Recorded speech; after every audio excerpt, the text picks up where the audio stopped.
The abstract is a very important part of your thesis or of your research paper. The key point in the abstract is to be brief. That is, to keep it very short. An abstract should allow the reader to very quickly see what are the content of the article. Of course, the title did this a bit, but this will be a bit more.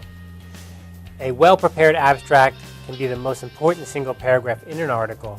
That is, when somebody reads your abstract, that may be the only thing they read. For sure, when they're looking for papers, they're going to be reading abstracts, probably before they download or see any paper. So this really is the most important part of your paper. The abstract will be very dense with information. And what does dense mean? Dense means every sentence is just full of your variables and the meaning and the idea, the methodology in the paper. It's very compact. It's hard to read, but that's okay. And basically people are looking at the abstract to get the whole idea of the paper. There's no surprises in your paper, in other words. Inside the abstract you can include key words, and you want to be very accurate and as detailed as possible. You should be non-evaluative. Non-evaluative. What does non-evaluative mean? Non-evaluative. This is a great little word. Non-evaluative here meaning don't judge or don't say, this is a great research, or this is the #1 research of all time. This is the best research. This research was good but not good enough. You skip all of that. It's just the facts. You're really trying to stick with the facts.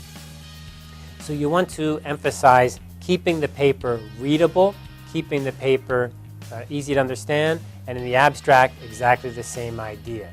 Don't go off on some crazy direction saying things that are weird. Keep it very concise. Here are some things you can include with your abstract. Let me just run down through them. Here we go. Include these points. The problem under investigation. That is, what is it you're actually studying, right? The participants, what was your sample? The essential features, what were the key parts of the methodology? Did you use a sample? Did you use a survey? Did you do a direct experimentation? Did you use some kind of chemical analysis? What are the basic findings? What were the basic results? Not the detail, but just the basics. And when you give these, you can include things like your statistical tests, your sample size, your confidence intervals. Confidence intervals meaning how much deviation is there? What's the standard deviation? How much probability is there that things are wrong? And your significant levels, of course. You can include these, but very short, not the detail.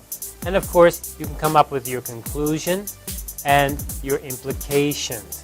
So in your abstract, you've got a lot to do, don't you? Right here are the key points that you're going to be including, and it looks to me like that is more than I could handle, right? And so, in fact, your abstract is written the very, very last of everything else you do.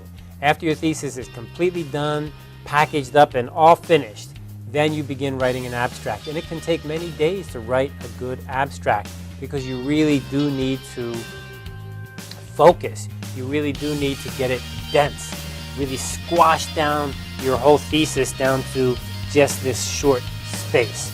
It's not an easy thing to do. I've spent many days on abstracts.